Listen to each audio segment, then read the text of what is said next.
Hello guys, kali ini live streaming akan menceritakan sebuah film yang berjudul Castle Falls yang dirilis pada tahun 2021. Film ini mengisahkan seorang pria mantan pejuang yang berkerah biru dan dia mengalami kebangkrutan, sampai akhirnya dia menjadi kuli instruksi bangunan. Bagaimana alur cerita selanjutnya? Oke, kita mulai saja guys.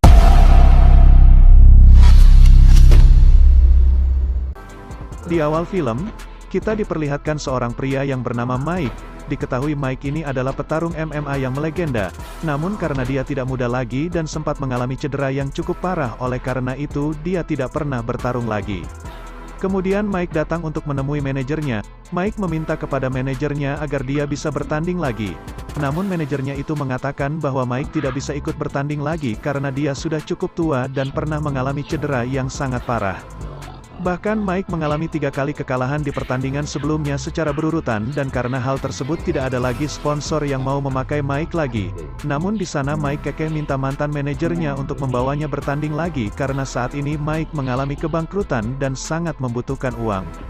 Namun lagi-lagi manajernya itu menolak dengan alasan kalau Mike sudah cukup tua untuk bertanding dan biarkan orang-orang yang masih muda meneruskan kiprah Mike. Karena Mike tidak terima perkataan manajernya, Mike menantang petarung muda yang dimiliki oleh mantan manajernya itu, dan kalau Mike kalah dia akan pensiun, tapi kalau menang maka manajernya itu harus membawanya bertarung lagi. Manajer itu pun setuju lalu Mike dan petarung muda itu pun bertanding. Awalnya Mike berhasil menyudutkannya, namun pada akhirnya Mike kalah dalam duel tersebut.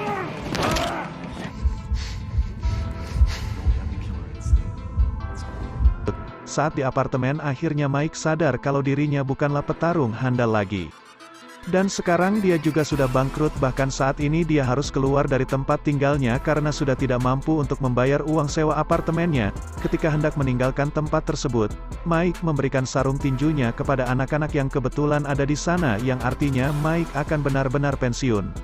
Sekarang Mike hanya seorang pria pengangguran. Setelah melewati hari-harinya dengan menganggur, akhirnya Mike mencoba masuk ke dunia kuli. Kebetulan di salah satu perusahaan itu ada lowongan pekerjaan di bagian kuli konstruksi. Tidak berpikir panjang Mike pun langsung mau bekerja di sana. Esok harinya Mike langsung bekerja. Diketahui kalau Mike dan pekerja lainnya mengerjakan proyek penggusuran rumah sakit yang bernama Castle High. Scene berpindah kepada seorang pria paruh baya yang bernama Erickson. Erickson tinggal bersama anaknya bernama Emily. Diketahui kalau Emily ini mengidap penyakit kanker darah. Setelah itu ada seorang perawat puskesmas yang datang ke sana untuk menagih biaya perawatan Emily. Namun Erickson yang sudah kehabisan uang, dia meminta waktu tempo. Bahkan dari rumah sakit juga mengabarkan kalau Emily harus segera dikemoterapi lagi. Namun sebelum hal itu dilakukan, Erickson harus membayar biaya sebesar $400.000, karena asuransi kesehatan yang dimilikinya sudah habis untuk biaya pengobatan sebelumnya. Scene berpindah ke penjara dan kita diperlihatkan dengan seorang pria yang berkulit hitam bernama Lando. Lalu saat Lando dan narapidana lain sedang bekerja, Lando kedatangan seseorang dan menanyakan di mana uang milik Demian. Uang apakah itu? Kita akan tahu nanti. Kemudian keduanya pun saling serang dan terjadilah perkelahian antara Lando dan pria itu.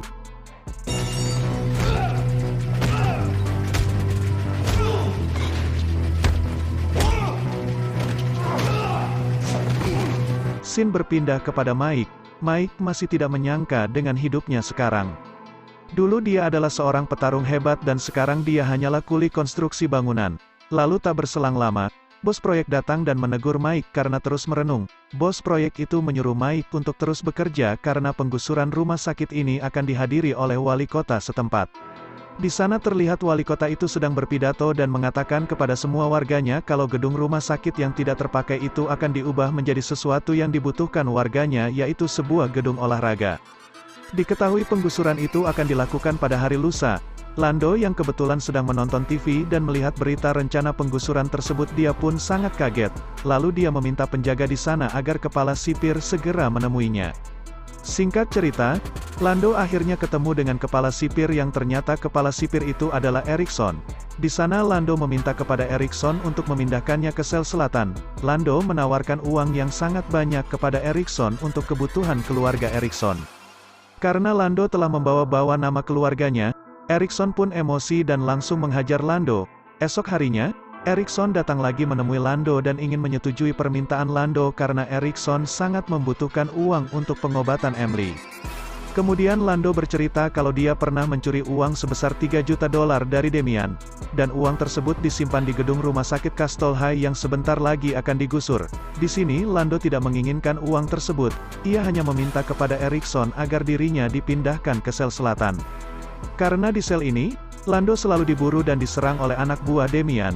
Di sisi lain wakil sipir yang bersekongkol dengan Damian, dia menemui Damian dan mengatakan kalau kepala sipir Erickson sedang menemui Lando. Wakil sipir itu mengatakan bahwa Lando sedang memanfaatkan Erickson untuk mengambil uang curiannya, agar dia bisa dipindahkan ke sel timur yang tidak akan bisa dijangkau oleh Damian. Mendengar hal tersebut Damian langsung menghubungi adik kandungnya bernama Dicky. Diketahui bahwa Damian dan Dicky adalah gembong yang berasal dari Meksiko. Dicky adalah orang yang menjalankan bisnis haram Damian di luar penjara. Scene berpindah ke Mike. Di sini Mike memiliki teman baru yang bernama Badrun. Badrun bercerita kalau sebenarnya dia tidak mau bekerja sebagai kuli, namun mengingat dia mempunyai keluarga dan memiliki 2 orang anak sehingga apapun pekerjaannya asal menghasilkan uang akan dia lakukan. Sementara, Mike juga bercerita kalau dulunya dia adalah petarung MMA dan kini telah pensiun dan bangkrut. Setelah Mike bercerita, Badrun akhirnya sadar kalau dia pernah menonton Mike bertarung, bahkan kedua anaknya adalah penggemar Mike. Setelah itu Mike pulang. Namun karena dia tidak memiliki lagi tempat tinggal terpaksa dia harus tidur di dalam mobil yang diparkir di dekat gedung rumah sakit. Esok harinya, terlihat Dicky dan istrinya sedang memantau rumah sakit tersebut dan mereka berencana masuk ke sana setelah para pekerja pulang. Setelah itu Mike dan pekerja lainnya sedang membereskan seluruh ruangan. Saat itu Mike dan Badrun sambil ngobrol. Badrun bercerita bahwa dia dan keluarganya bercita-cita ingin pergi ke Alaska dan Badrun juga menyarankan Mike untuk ke sana karena di Alaska banyak sekali wanita cantik. Saat itu Mike lanjut membersihkan sebuah ruangan hingga dengan tidak sengaja Mike menemukan uang yang sangat banyak. Ternyata selama ini Lando menyimpan uang hasil curiannya itu di sebuah lemari di dapur.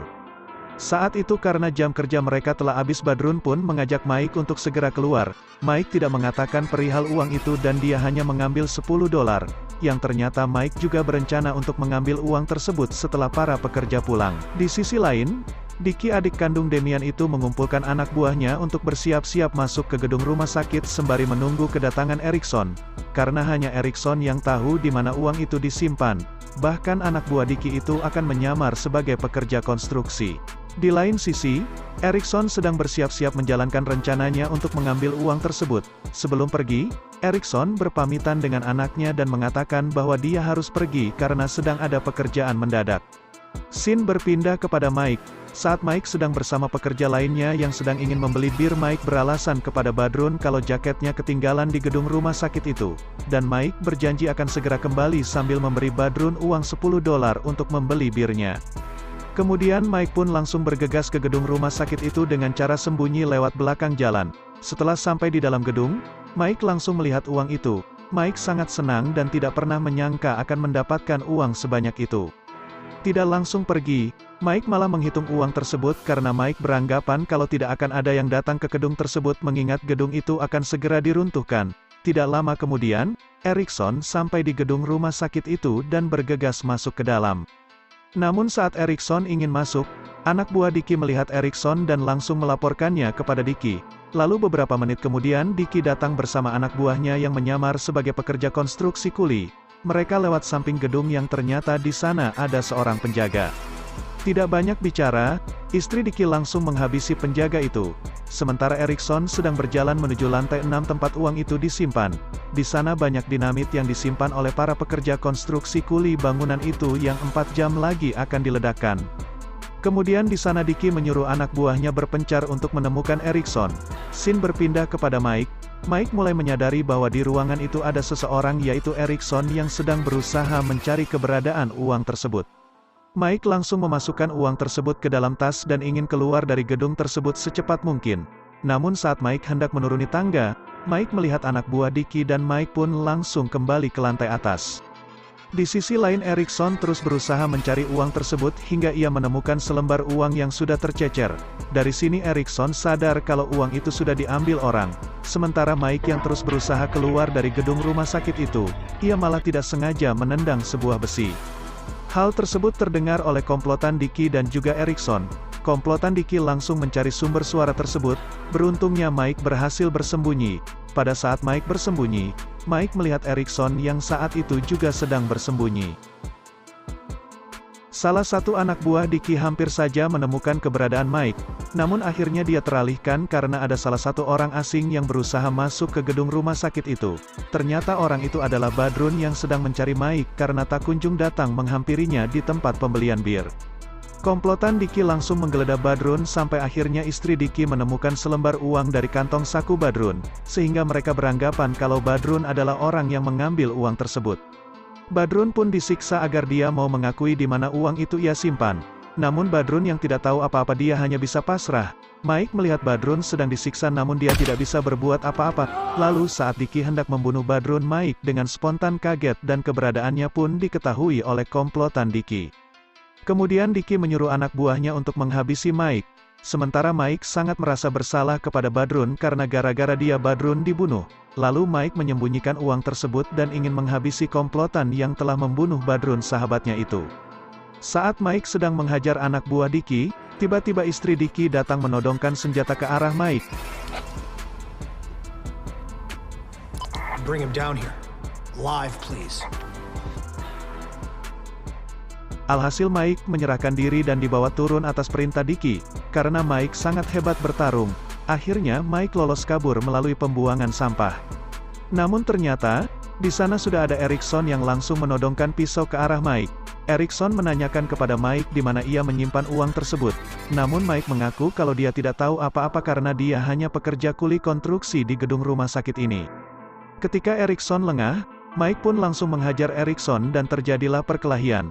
Namun perkelahian mereka harus terhenti karena mereka berdua telah ditodong pistol oleh salah satu anak buah Dicky. Hingga Erikson dan Mike menenangkannya. Saat orang itu lengah, Mike langsung menghajarnya, lalu mereka berdua pun kabur karena anak buah Dicky yang lainnya berdatangan. Dicky meminta anak buahnya untuk memblokir semua jalan dan menawarkan kesepakatan kepada Mike bahwa mereka akan pergi setelah dia memberikan uang itu. Namun Mike sama sekali tidak menggubris, malahan dia berusaha kabur dari kejaran anak buah Dicky. Hingga pada saat itu Mike terjebak dan Mike memutuskan untuk menggantung. Sampai akhirnya Dicky melihatnya, Dicky dan anak buahnya langsung menembaknya. Namun semua tembakannya meleset dan Mike berhasil masuk ke lantai bawah. Sayangnya di sana ada istrinya Dicky yang langsung menodongkan senjatanya ke arah Mike. Beruntungnya, Erikson datang dan menyelamatkan Mike dan akhirnya istri Dicky jatuh. Sementara Dicky dan anak buahnya yang sedang berada di bawah mengira bahwa yang jatuh itu adalah Mike. Dicky dan anak buahnya menembaknya, hingga Dicky menyadari itu adalah istrinya. Dicky pun sangat sedih dan marah besar. Dia berjanji tidak akan mengeluarkan Erikson dan Mike hidup-hidup dari dalam gedung rumah sakit itu. Sisi lain Erikson melihat tangan Mike yang terluka dan dia langsung mengobatinya. Di sana Erikson bertanya lagi kepada Mike perihal uang tersebut. Namun Mike tetap kekeh mengaku bahwa ia tidak tahu apa-apa tentang uang tersebut. Dia hanyalah pekerja konstruksi kuli bangunan di gedung rumah sakit itu. Tidak lama kemudian anak buah Dicky datang. Lalu Mike dan Erikson menghajar mereka. Kemudian Mike menyodorkan pistol ke arah Erikson, karena Mike beranggapan bahwa Erikson mungkin adalah bagian dari anak buah Dicky yang sedang menyamar. Di sini Erikson akhirnya mengatakan semuanya, bahwa ia terpaksa melakukan semua ini karena dia sangat membutuhkan uang sebanyak $400.000 untuk biaya perawatan anaknya Emily yang sedang mengalami penyakit kanker darah. Pada akhirnya Mike pun percaya. Lalu Mike mengambil radio dan mengatakan kepada Dicky kalau Dicky telah membunuh Badrun yang sama sekali tidak bersalah, dan Mike mengatakan jika Dicky menginginkan uang tersebut maka naiklah ke atas. Setelah itu Mike mengambil uangnya dan membagikannya kepada Erikson. Thanks. You just make sure she gets it. 20 minutes. Setelah itu Erikson langsung mengajak Mike untuk segera keluar. Sebelum pergi, Mike akan menghabisi terlebih dahulu Dicky dan anak buahnya. Namun mengingat gedung ini akan diledakkan beberapa jam lagi, Erikson mengatakan kalau Dicky dan anak buahnya akan mati karena ledakan. Akhirnya Mike mengikuti saran dari Erikson. Sisi lain wali kota dan jajarannya akan meledakkan gedung rumah sakit itu dalam waktu 15 menit. Di lain sisi, Mike memiliki ide bahwa dia akan keluar lewat pembuangan sampah, namun ketika hendak turun tiba-tiba dari bawah ada yang menembak. Pada akhirnya mereka memutuskan akan ke balkon lantai 6 dan akan turun lewat sana. Namun pada saat sampai di sana, Dicky dan anak buahnya menemukan mereka berdua dan terjadilah aksi baku tembak. Sampai akhirnya Mike menyuruh Erikson untuk segera pergi karena anaknya pasti sudah menunggunya. You go, just go! You got someone waiting for you, right? You scared of the money? Go! Go!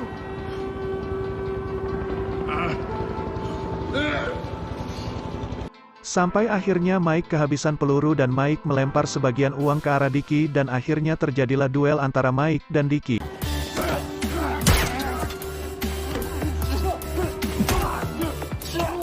Sementara, saat Erikson ingin keluar dia ditemukan oleh anak buah Dickie dan untungnya Erikson mampu melumpuhkannya. Setelah itu Erikson pergi mencari mobil truk, di lain sisi Mike terus diserang oleh Dickie. Hingga saat Mike dicekik kemudian dia tersadar bahwa dulunya dia adalah seorang petarung. Kemudian Mike membalikkan keadaan dan langsung menghajar Dickie sampai tidak berdaya. Kemudian Mike mengambil uangnya dan bergegas pergi. Namun waktu penggeledakan sisa 20 detik lagi. Untungnya Erikson menemukan Mike dan menyuruh Mike untuk meloncat. Dickie sendiri sibuk mengumpulkan uang yang sedang berceceran hingga akhirnya gedung itu pun diledakkan dan Dickie masih ada di sana.